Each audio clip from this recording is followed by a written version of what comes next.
Side control, he got good proper frames. All right. So, well, that's what he would do, but not this time. So I have a standard side control. I'm going to block the vision, or it's also called an iron curtain. I'm going to block the hip, and then I'm going to move to north-south. Okay? At this point, he should feel that this arm is in danger, so a lot of times people will pull it down towards their body and try to hide it there. That's fine because he just dropped it right down onto my hand. So the one that's blocking the hip is going to come out. I'm going to grab wrist, and then I'm going to grab my own wrist. So I'm just setting up the Kimura here. So here, here.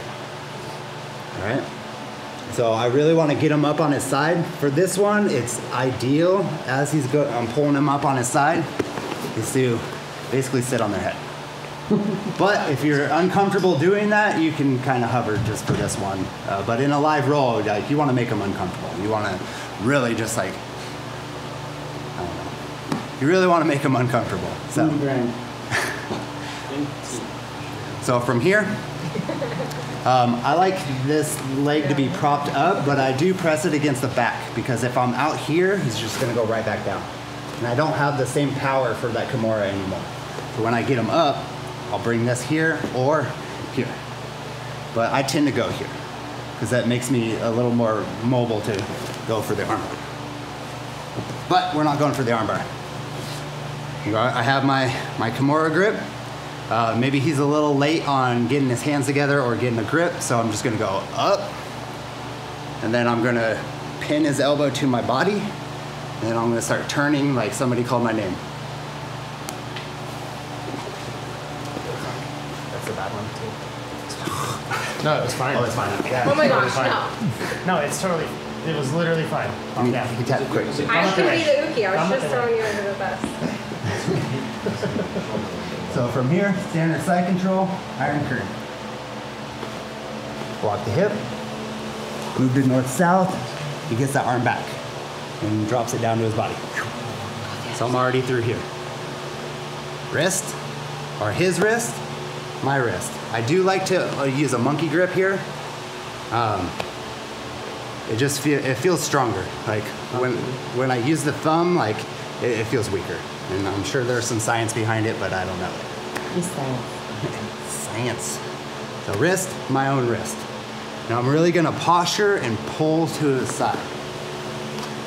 Here, boom. And then you can just move your arms, but I like to go here and turn. If he's not tapping, I will just extend the arms, but a lot of times they're gonna be tapping at this point.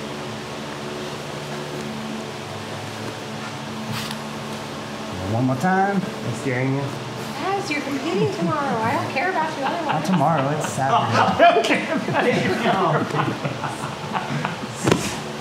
All right, side control, iron curtain. Block the hip, because if I just try to move, he can move with me. But if I block the hip, now he tries to move with me. Perfect. I start hooking, he brings it back in. I grab his wrist, I grab my own wrist. Pull and posture, block this either with like a Captain Morgan stance or a knee down. I do like this a lot more though. And then I'm gonna pull it up, and sometimes when they do get their hands together, when I pull up and then start going, a lot of times you can get it. But I'd have to, if they have a really good strong grip, I'm gonna have to break this grip or switch to something else. So he doesn't get his hands together, I go up, pin this to my body, and then go. You can see it. Any questions? All right, on 3. 1, 2, 3.